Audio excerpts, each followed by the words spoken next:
Hello everyone and welcome to today's video. Yes! Today we are going to discuss the question everybody always asks is why is Dan S untouchable? So let's deep dive and thrive.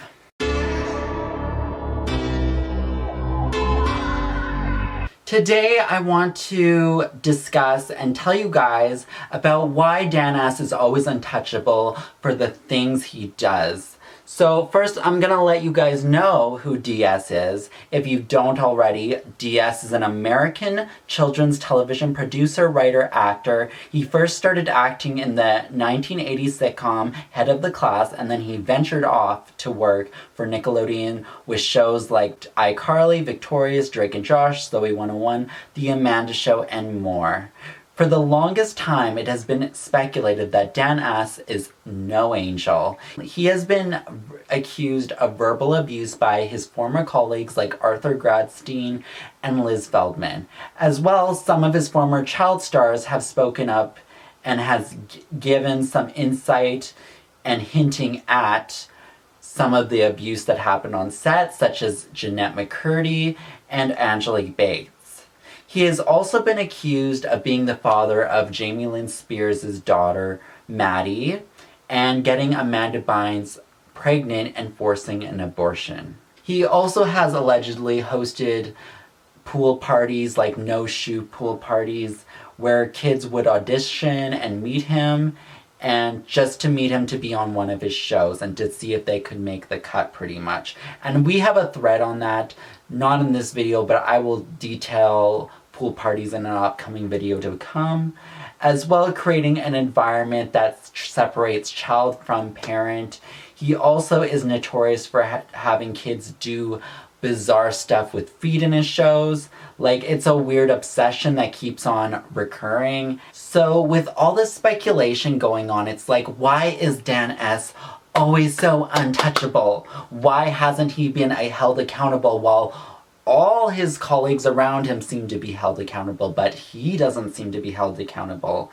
But in my opinion, I do think the first thing that happened was him getting let go from Nickelodeon in 2018 and getting a payout. On one hand, it was great that he was taken out and being held to question there in that moment, and he was given a payout, which when this happened in March 2018, some people came forward that worked at the network and that was working at the network then and working at the network 25 years prior, such as Liz Feldman. One of those people confirmed that there was inappropriate behavior that happened on set. And the story also got swiped under the rug by the media though so quickly. Like, it was there for a day and got swiped so quickly. However, on the Wendy Williams show in April 2018, it was brought into question on TV. It was brought into question why this story was swept under the rug. And this was the one and only time on television where DS and the allegations that happened with him at Nickelodeon of him being let go with a huge payout was reported. And The Hollywood Reporter has a lot to say in this clip I'm about to show you. Take a look. This is a story that I really wanted to do because it came out of nowhere. Yes. And now it's gone away. So Dan Schneider, you guys probably don't know who he is, but he was at Nickelodeon for over 20 years. Why did he essentially maybe get fired from Nickelodeon out of nowhere and living in the midst of this Me Too movement that we're in right now? Well, sometimes when there's a problem, you just want to sweep it under the rug, sometimes. We don't know why he left, but Right. what I can tell you are some facts, Wendy, and I know that you like facts. Ew. So, Here okay. we go. Here we go. He has raised eyebrows for some questionable behavior over the years. One of them, he tweeted a video of Victoria Justice, who was a teenager at the time, of her toes pouring ketchup on them. Another time, he tweeted a picture of Ariana Grande, who was a minor at the time, in a risque outfit. He's also been known to have a very big temper, but there are reports out there that say that this really just came down to creative differences. But let me tell you, when any powerful man leaves a powerful position like that, there's always more to the story. Probably a clause in there. So. Inappropriate behavior clause or something? I don't know, Wendy, but we're gonna have to find out. So as you see in that clip, the Hollywood Reporter there said it was swept under the rug really quickly, and she found it odd too. And in my opinion, this was her calling out the media. And the rumor back then was that on the Game Shaker set, there was two things that allegedly happened that was speculated at that time. All speculation, all alleged. But first of all, when he was called into the office, DS, when they were told that Game Shakers was canceled, I think it was due to low ratings, he had a big temper outburst and just went off on the people there. The second thing that was alleged, that was speculated, on the Game Shaker set in one of the girls' dressing rooms, there was a hidden camera there for some reason that was found. And they immediately went to DS about it and like, why is there a hidden camera there in a girl's dressing room? So with the Hollywood Reporter saying that the $7 million payout there's something big that happened clearly, because no one gets away with that, which makes sense. Like, why would you get $7 million payout and you just walk away quietly? Like, that's very odd. It indicates that there's more that happened with DS's firing than we may know, and that whole Game Shaker set, camera dressing room set, and the anger thing all come into play. And it's also funny that on the Wendy Williams show, that this is where where DS was talked about, because on Wendy Williams' show, Hungry Girl, Lisa Lillian, seems to always come on that show, and she came on that show prior many times over the years to do cooking segments with Wendy. So it was like Hungry Girl's advertisement was like calling her husband out, so... And he's got a wife, too. Her name is Lily. She's been here before. She's got that book, The Hungry Girl. Yeah. Imagine how his wife is feeling now. I think as well, another first and foremost why people don't come forward about DS is because they're scared. And it's simple, because they are scared because they don't know if they, first of all, will be believed, and that's something we hear on a recurring basis with many victims, is that they don't feel believed.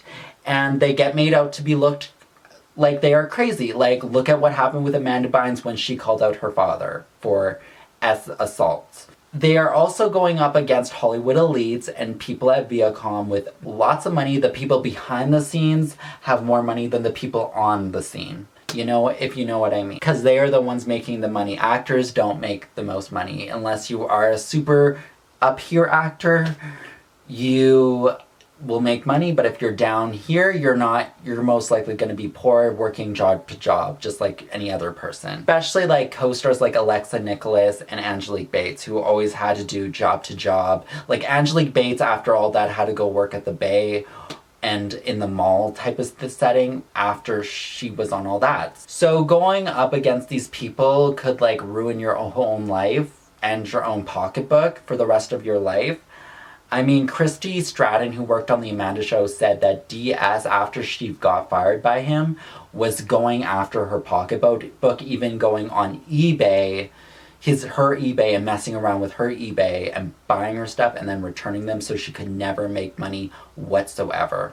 Secondly, a former co-star that I'm not going to name the name of, that was on Zoey 101. This individual said that the whole cast of Zoey 101 was signed under NDAs for life.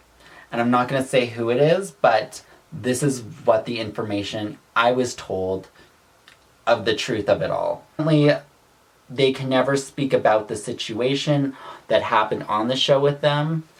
And I believe they can never take any legal action, or else they will be blackballed and never be able to work again. Like, even with what Christy Stratton revealed about the eBay thing, it's not just like Hollywood, it's like any job in general with their name on it.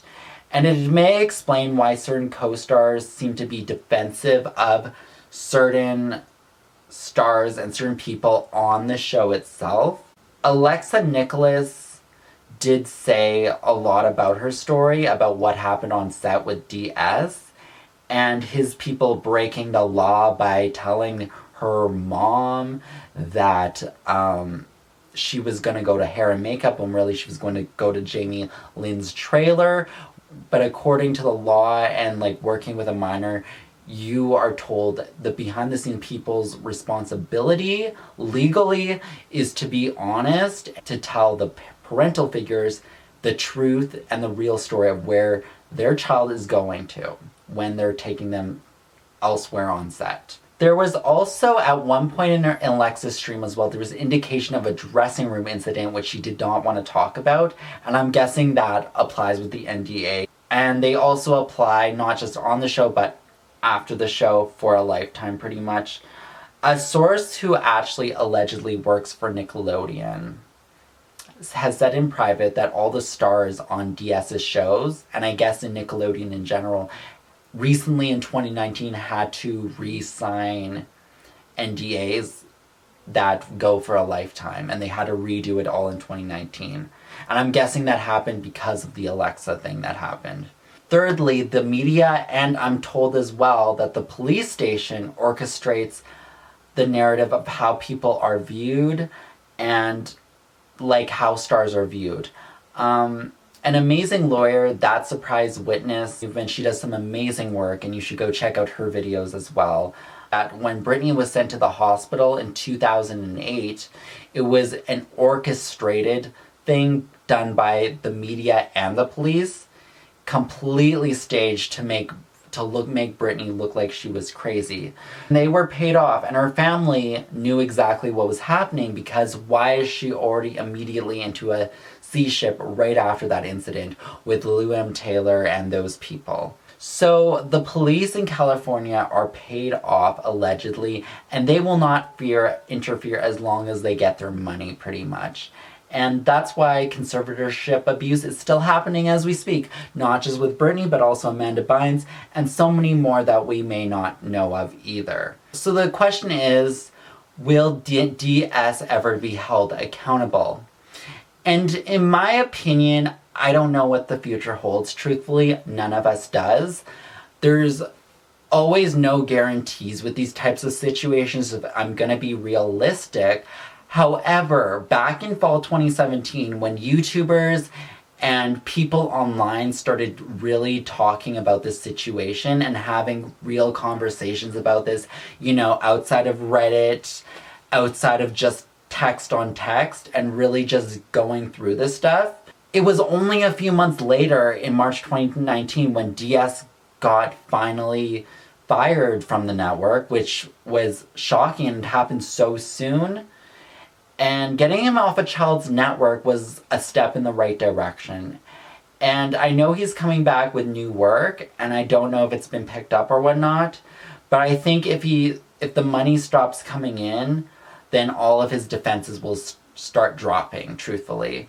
You know, it's a very tricky slope that we don't know what is happening, but I want to say I don't know for sure if he's like 100% guilty, because this has not been put into an account of court, and I'm just going to say that right now. However, there is a lot of people that have worked for him that I'm going by that have spoken up, and when there's many of them, where there's heat, there's always fire. You know, we don't know what the future holds, but I think the most important thing to do is keep having the conversations about these things to know whether we find out the truth, and we will keep finding out the truth as time tells. And we also got to have conversations about the possibilities of him being exposed, being stopped as well.